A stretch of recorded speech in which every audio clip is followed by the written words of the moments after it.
Popular Culture Research Team. How can I help you?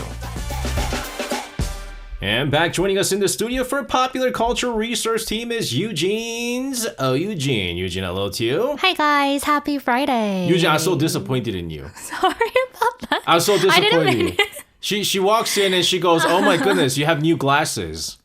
I've had these glasses. I've had these glasses for like the past half a year. No offense. She goes, You know that, right? Oh. It's just joking. It means you care very little about me. No, I'm not. And my glasses. My glasses hurt more than anything.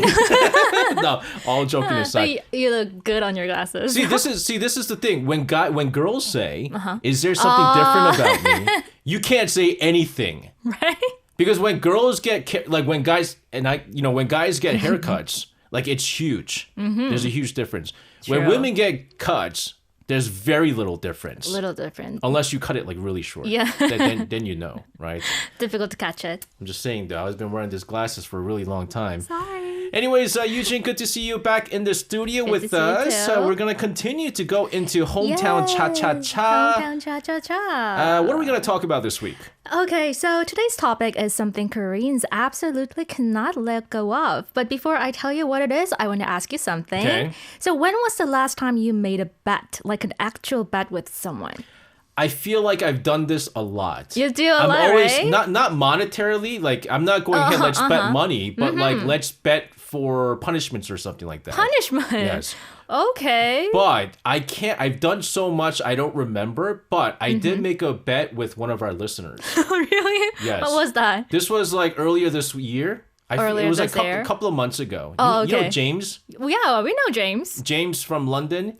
He DMs me, and this is when like the stocks were blowing up. Oh, okay. And he was talking about SK Hynix and Samsung. He messages me on Saturday, Okay. and then he goes, SJ, come Monday, Samsung and Monday? SK Hynix stocks are going to go up a lot, right? Ooh. And then I said, James, I will bet you it's going to stay flat. Oh. It's not going to go up. It's not going to go But down. It's skyrocketing. And he's like, right? no. I work in the stock exchange and I know what's going on here.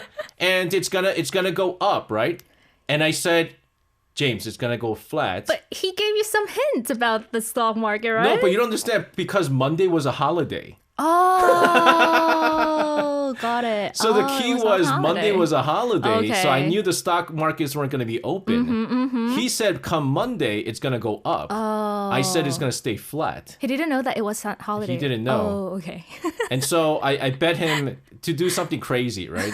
And then later on, I felt bad. And I said, James, I'm just kidding. You I'm should just have kidding. told him that it wasn't holiday. I'm just kidding. I didn't tell him. And then afterwards, he asked me, why are you so sure?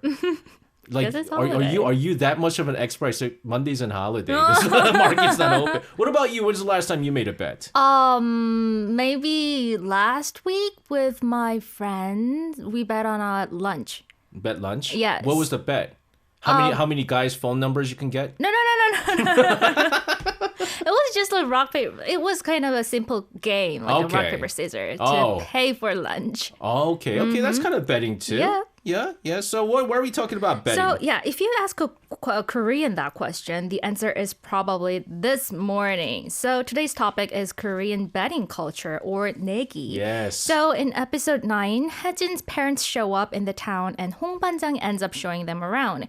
At one point, Haejin's dad and Hong Ban-jang sit down to play baduks, I mean Go, and her dad gets weirdly intense about it, which is funny because this is supposed to be a casual game, but Haejin's dad is not playing casually. He's playing to win. And honestly, that's not a drama thing. That's just Korean thing. Yeah, that's the thing. I talk to my father-in-law all the time. He plays a lot of sports. Oh, He used to sports. play a lot of sports, but now he's older now, and he went from playing tennis to playing park golf to now playing table tennis. And he said it's no fun if there's no betting.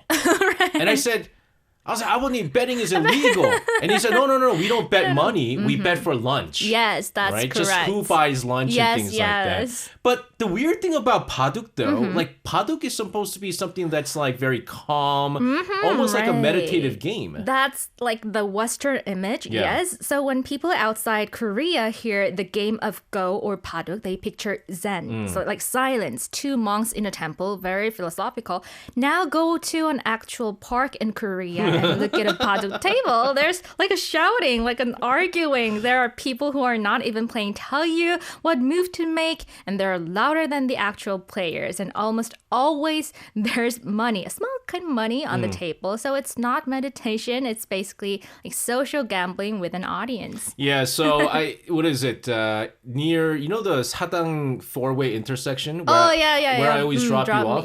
So near there's a small park. Yes, right. So there's always like older, 어르신들, elders playing Go, and there's rules. Oh, really? They actually posted rules. Number one was no fighting. No fighting. Number two is you can't give tips. People who are watching, they're always if you give them tips and they go like, hey, right.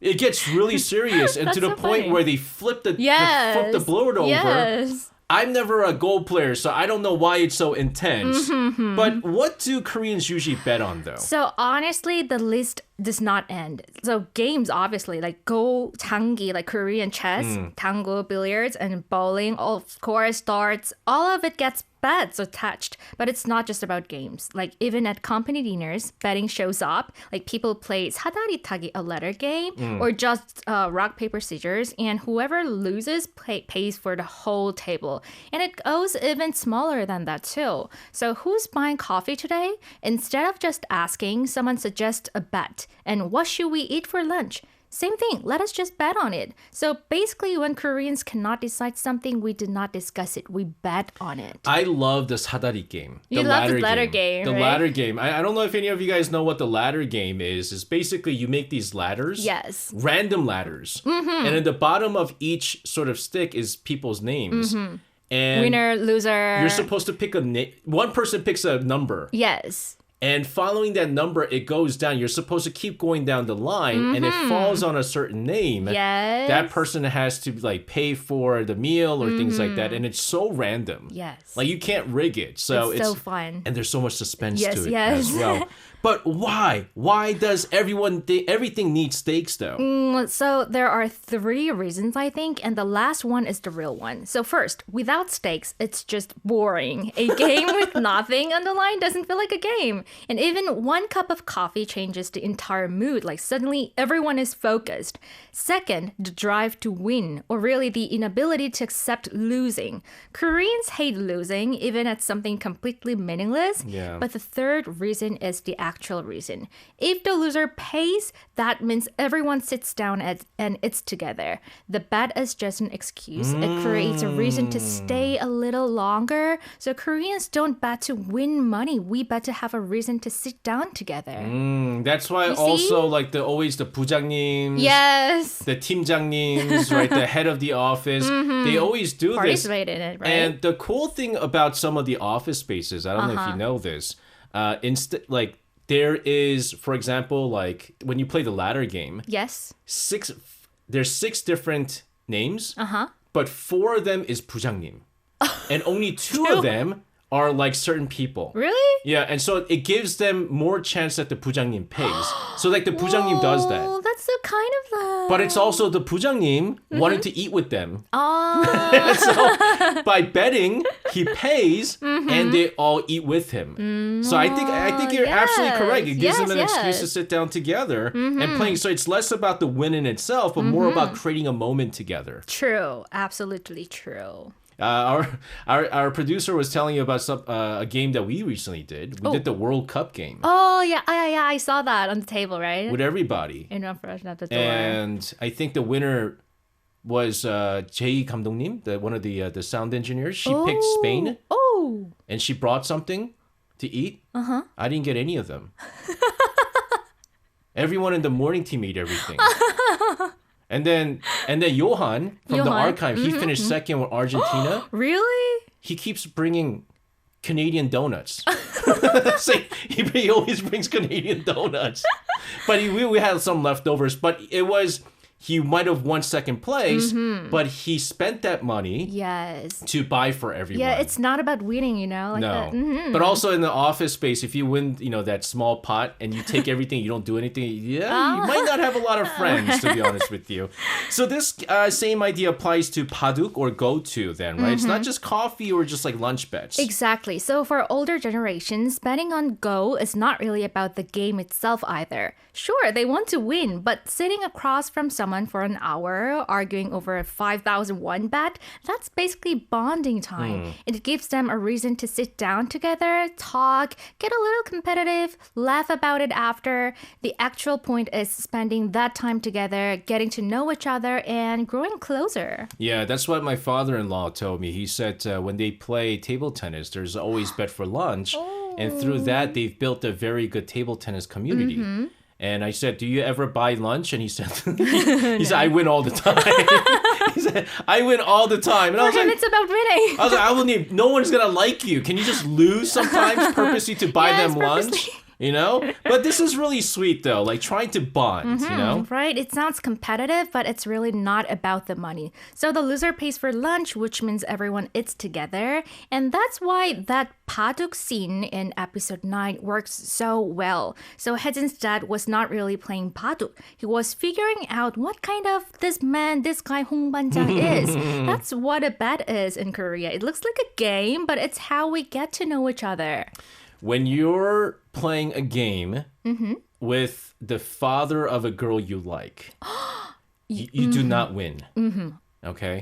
You have to make sure you do not win. That's a huge tip. And I think maybe Haejin's dad could see all of that too. Yes. Like knowing that he's really good, but he's losing, that could win the heart of the father too. That's true, guys. I wonder if I've ever had to do any of that stuff. I'm a very competitive guy. I also...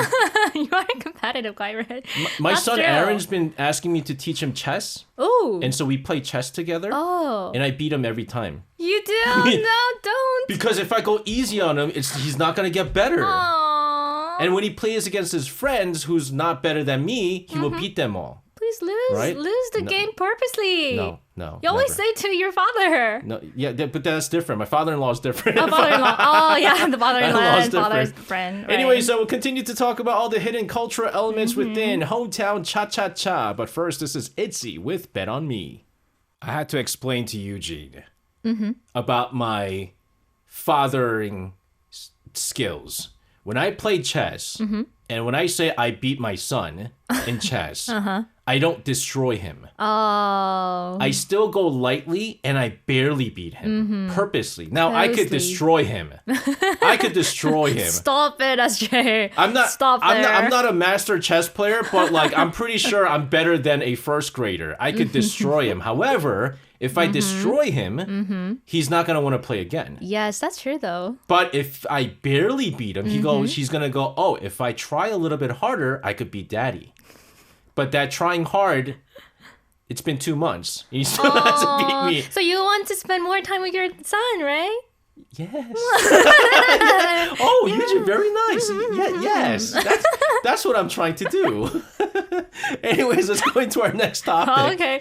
So in episode 10, it is the anniversary of Hong Banjang's grandfather's death. So this is Jeesa Day, a memorial ritual for ancestors. And on that day, all these villagers show up with food they made themselves, like pancakes, ton, or seasoned vegetables and fish. Nobody was forced to. They just came. Yeah, I mean, this is, again, in a small village like this, you see stuff like this happen, but still, like, for the village to come together with the food, this is really incredible. But let's talk about what exactly Jeesa is for people that have never heard of it. Okay, so it's basically a ritual where the family gathers on the anniversary of an ancestor's death to honor them. Usually like parents, grandparents, or sometimes further back than that. So you set up a table with a very specific arrangement of food, such as rice, soup, meat, fish, fruit, and the family bows in front of it. Food is especially important at 제사, and it is not just placed randomly on the table right there. Every dish has its own designated spot and pattern. Yeah, even by color, by certain kind of food, front, back, even west. Even the bowl. Yeah, so it's like the whole north, south, west, east placements too. It's very complicated. I don't know it because my family doesn't do 제사. Does your family do 제사? We don't do 제사. You guys don't do it as well? Yeah, so like our family doesn't do it. The first time I ever experienced 제사 was when I went to my father-in-law's brother's house to do 제사. Oh, okay. And I experienced it for the first time and I was like, what is going on here? That's a lot of food. Yeah. We get to eat that food, and you get to eat that food later on. But is there a specific reason food matters so much during a 제사? Well, there is a belief that the ancestor actually returns home and eats the food during the ritual. Yes. So the table has to be full and it has to be done right because an empty table means the ancestor goes hungry. It comes from this old idea our ancestors also protect and watch over the living family. So feeding them properly is a way of keeping that relationship going even after death. Yeah, so they'll place, like, for example, like rice is there, and they would put a spoon into the rice. On the rice. So that they can eat it. Yes. Now, this is very important, ladies and gentlemen. When you guys come to Korea and you eat at a restaurant, and I did this like when I was a kid. No, you shouldn't. You know when you're eating pop? And so as a kid, when I was in first grade and I was eating with my grandparents, I put the chopstick into the rice. Instead of putting it down, I put it into the rice. Oh my goodness. As I was drinking water, and my grandfather was like, what are you doing? Blah, blah, blah. You only do that during 제사. I was like, what is 제사? I was like, I don't know what 제sa is. You didn't know anything, right? I didn't know anything. 제사. So that's why if you're ever eating here in Korea, never put the spoon into the rice or chopsticks into the rice and leave it. Never. Because that's what you do for the dead. Yeah. So Be careful about that. I learned that. I learned that the hard way. Grandfather yelling at me. So does everyone in Korea do 제사, or does that depend also on religion too, though? Not everyone. It depends on religion. So Christian families in Korea usually do not do a traditional 제사 because going to a photo and putting out food for the dead, some Christians see that as too close to worshiping something other than God. So instead, a lot of Christian families do a memorial service, like a gathering to remember someone who passed. But instead of bowing and food, it is more like prayer and talking about the person. Do you do that? No. Your family just doesn't do anything? So my family, they're all Christians. Oh, Christian Minus families. my dad. My dad is Buddhist. He's the only Buddhist. Oh, okay. And so both my grandfather and grandmother on my dad's side, they're laid to rest at a memorial in Gyeonggi-do, Gwangju. And when we go there, my uncles are there. I'm there. My wife is there. I don't go to church. My wife doesn't go to church. My dad doesn't go to church. But my uncles all do. My aunt does. And then all of that. We're having a service. And so my uncle, even though my dad should do it, but my uncle, his younger brother, he reads the Bible verse and he talks about it. And he talks about why, what our grandmother did to introduce us to Christianity. And that's why and then we do singing hymns. And I'm sitting here because other people are there too. And I'm going, oh my goodness. Oh my goodness, I'm so embarrassed. I'm so embarrassed. We're having a church service in here. I was like, oh my goodness, I'm so. But it's what we do because my grandfather was a pastor. Yep. And my grandmother was very heavily involved in church too. So it is what it is. It is what it is. We do it. So why would the whole village then show up for one guy's grandfather? Because this I never see. Because, ritual food takes a lot of work, and traditionally neighbors would pitch in and help each other cook it. So everyone contributing a small portion, so the whole thing comes together. And it goes both ways. You help me with mine, and I help you with yours next time. It just keeps circulating through the community. And Hong Banjang lives by himself. Yeah, that's the other thing. And because he's able to help everybody in the village, they appreciate that. And so knowing that he can't do all of that by himself, the village comes together and helps him because he helps them all the It's time. a whole family. So what happens to all that food after a ritual? Oh, so everyone eats it together. Yeah. We eat the food after the ritual is done. The idea is that you are receiving a kind of blessing along with the meal. And it does not stay within just the family either. Like neighbors who helped cook get to it too. And sometimes food gets sent around to people who could not make it. Exactly. And by the way, guys, nowadays it's changing a lot where they also put food that the person who passed away likes. So you would have like even pizza. You'd have like hamburgers, things like that. So it's changed a lot. It's become very modernized. But although, and overall, you would think that this thing turns very sad, but, it becomes less sad. Again, community coming together. Yes. And, having a good time afterwards. True. So it becomes more about being together than being sad. You are remembering someone, but you are doing it surrounded by people, like eating together, talking, not sitting alone with grief. And that's exactly what happens with Hong Ban-jang in the drama. So he lost his family very young, but on this day, the whole village shows up for him. Like his grief does not stay his alone. Everyone carries a little piece of it with him. That's right. We'll continue to talk about all the hidden cultural elements within Hometown Cha-Cha-Cha. But first, this is Kim Jae-hwan. This is an OST, by the way, from the drama itself. This is Kim Jae-hwan with 빛이 되어줘, Be the Light. It's kind of rare. Now that I think about it, you were saying how like your family doesn't do it. It's really rare to see a family that doesn't do it. When I was young, like 20 years ago, we used to do that, but now we... Like your grandparents did it, right? Yes. Yeah, once it was more like a grandparents' generation kind of a thing. And then still like our parents' generation still does it, some of them. But I think with our generation now, it dies out more Yes, and more. it's disappearing. And something comes to my mind slightly about this Chesa culture. You shouldn't bow someone like 2 times. Yes, it's only for the dead. Yes. It's very also important thing, guys. Yeah, so like, during, for example, Lunar New Year's, we bow to our elders. Yes, we bow. You only do it once. Only one, not 2 times. Just because they give you, New Year's money when you bow, bowing twice does not mean you get envelope twice. In fact, bowing twice might get you 0 envelopes because that's basically saying you're bowing to the dead. So that's very important. That's very good that you say this. Yeah, there's little things that you have to take into consideration. Let's finally go into our last topic. What do you have for us? Okay, so watching this drama, I realized it's basically every single Korean romance cliche in the book. So if you have watched more than one Korean drama, you already know this. So let me run through them. Cliche number 1, the bickering couple. Yes. They start off constantly annoyed with each other, arguing over nothing, and then one moment flips everything and they realize, wait, I actually like this person. So this is basically the entire setup of like Crash Landing on You too, if you remember. No, honestly, like almost every other drama that involves romance, it doesn't start off right away with romance. They're always arguing first. Because what fun would a drama be if you go, hi, I love you. Yeah. That's rude. The end. No storyline.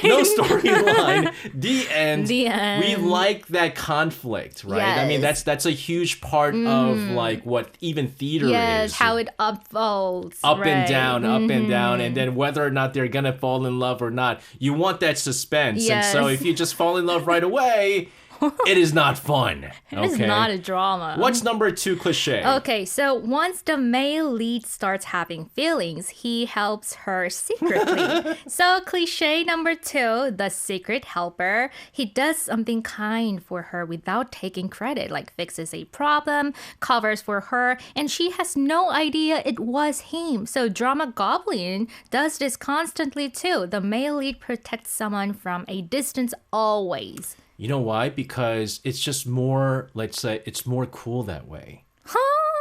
Think about it, Yujin. Okay. A guy comes up to you, a guy really likes you, and he wants to sort of like, win your heart. And he helps you with something. Like, and then you're like, oh my goodness, who helped me with this broken, whatever, my pen was broken. Who fixed my broken pen? But he has to show up. But then he goes, it was me. I did it. I did it. Like that way. I fixed your pen. I fixed it because I like you. It doesn't. Come on now. Does that make your heart flutter? No, not at all. But if you found out all this time, it was him. Like someone tells you, wait, you didn't know? It was so-and-so that was helping you all this time. And then you go, dun, dun, dun, dun. Then the music comes in. And then you start realizing, why is my heart beating? Why is my heart beating all of a sudden? But what if I misunderstand the situation? What do you mean? How? I mean, there's a person, for example, he likes me or he a little bit loves me. Okay. And I thought that maybe another guy helped me. Oh. That's a whole misunderstanding situation. So there's like guy A and guy B. B was doing everything. But I thought it was like guy A. Then lucky guy A. Lucky guy A. Okay. My goodness. Well, that's luck. That's luck. No, but eventually they start finding out. And this also happens in a lot of dramas too. It happens in drama. What we talked about right now, it really does happen in drama. So what about once they get together though? So once they're officially together, the guy has to plan an event. So cliche number 3, the grand gesture. So in the drama, Hong Ban-jang sets up this whole tent on the beach with string lights, very cheesy, very romantic. And this is not just a drama thing anymore. People copied this for real proposals now, like beach tents, fairy lights, the whole aesthetic, life imitating drama at this point. Yeah, so that's why, ladies and gentlemen, don't believe everything you see on drama. It doesn't always happen that way. I think the other thing that happens is like they realize like when you officially become a couple. Okay. Is when you kiss for the first time. Okay. On the scene, on the drama, not in real life, in the drama. Okay, in the drama. All of a sudden, like they look at each other, and it's always raining. For some reason, it's raining, and then they're looking at each other, and then they kiss, and like how does that? That doesn't really happen. That's ladies another and gentlemen. cliche. Yes, that doesn't really happen in real life, guys. If it's raining outside and you look at, don't go for the kiss. You might get arrested. You might get arrested. You better be darn sure that the other person likes you too. They always throw the umbrellas away. Rainy days. I don't know why. And they kiss. Yeah, What's the point? Why can't you have the umbrella and kiss at the same time? Who does that in real life? Right? Or how about this for the cliche? It didn't happen in this drama, but it's always it's raining. It's raining. And the girl doesn't have... How come the girl never has the umbrella? I always bring umbrella that's in the my thing. bag. Girls always have bags. There should be the ones that carry umbrellas. How come it's the girls that always never have the umbrella? So we're having a lot of cliche here. Yes, I mean, I'm saying it doesn't happen in this drama. And then the guy has the umbrella. A big umbrella. Have you ever seen Queen of Tears? But I know that one. There was a scene when Kim Soo-hyun, right? He comes out with the umbrella, and then he gives her the umbrella because even though she has a driver, and she's just waiting for the driver. Oh, really? And then like he gives him the umbrella. And then he leaves without the umbrella and gets wet. Why can't you walk together? Yeah, that's the point. Why can't you walk together? At least to the train station or the convenience store to buy an umbrella. True. But it's so realistic. That's so realistic. But every drama, cliche, the girl never has the umbrella. You have to be dramatic for the dramas. I'm telling you, for real. What's cliche number 4? I like this talk. I like this cliche stuff. What's cliche number 4? So cliche number 4, heartbreak always ends up at a 포장마차. So someone gets their heart broken, and next scene, 포장마차 soju in hand. It is a small street tent bar, like plastic covering, plastic stools, usually parked on some random street corner at night. They serve soju and cheap simple food like fish cakes or tteokbokki, things like that. And there's something about the atmosphere, like dim lighting, strangers next to you, steam rising off the food, that just feeds heartbreak perfectly. A lot of Koreans actually do this in real life too after a breakup. Have you ever done that, SJ? Yujin, the last time I went to a 포장마차 was with you. No. Not the last time. So have you ever been at 포장마차 because of the breakup? No. So here's the thing. Here's something that you need to know about me. Okay. I can drink by myself, but only at home. Oh. I can't drink by myself outside. outside. Yeah. Like going to a bar by yourself or go to a 포장마차 by yourself. I can't do I could eat by myself, but I can't drink by myself. Yes, it's another level. I mean, I know you admitted don't really drink. I don't drink. So you would never do this. Never. By myself? Outside? I can't do some people can't do that. I just can't do that. But what are you trying to do? Like, are you trying to make it seem like other people are going to feel bad for you? Are you trying to say that maybe another person who's broken up and their heart's broken and they're drinking a 포장마차 and then you sip and then you look and you go, oh. So it makes sense only when he has memory with his ex-girlfriend in that 포장마차. Oh, in that 포장마차. Okay. That makes sense. I've been to 포장마차s with my girlfriends, but I never went back. Yes. Girlfriends. Yes. Okay. Yes. Plural. Always plural. Always plural. Okay. But okay, so why keep watching this if everyone knows what's coming next though? Because everything is such a cliche. So honestly, that is exactly the appeal. So it's like comfort food. You know the beach tent is coming. You know someone is heading to a 포장마차 after breakup. And somehow that predictability is what makes it relaxing to watch. Same reason people rewatch their favorite movie 100 times. You are not there for the surprise. You are there for the feeling. So basically a template at this point. Yes. So basically bickering turns into feelings turn into secretly helping each other, dating leads to some cheesy beach event, and heartbreak always ends up at a 포장마차 with soju. 4 steps every time in Korean drama. And then it rains and the girl doesn't have the umbrella. And the guy gives the umbrella. Throw it away. The guy gives the umbrella. And people never get tired of this though. Weirdly, so knowing exactly what is coming does not ruin it at all. So you still get emotional when the lights turn on. You still feel bad for the guy drinking alone. Yeah. So you already know how the story goes. You just want to feel it again. And that's Korean romantic comedy in 4 cliches. For any of our female listeners who are tuning in, if you want to ever find the love of your life in Korea, make sure you don't have an umbrella. Make sure it's raining. No umbrella. Just be waiting outside, like inside a place, right? Under a little bit of a roof, and then just look lost with no umbrella. Look lost is the most important thing. Right, exactly. And the guy comes in with an umbrella, that means he likes you. Yes. That means, or he's gonna say, you have light coming from your face. I thought about the two. You read my mind. It's one of the two. One of the two. Anyways, Yujin, fun stuff here. Thank you so much for breaking down all the hidden cultural elements and social elements within this drama, Hometown Cha-Cha-Cha. Have a wonderful weekend. We'll see you again next Friday. Thank you. See you next Friday. Bye.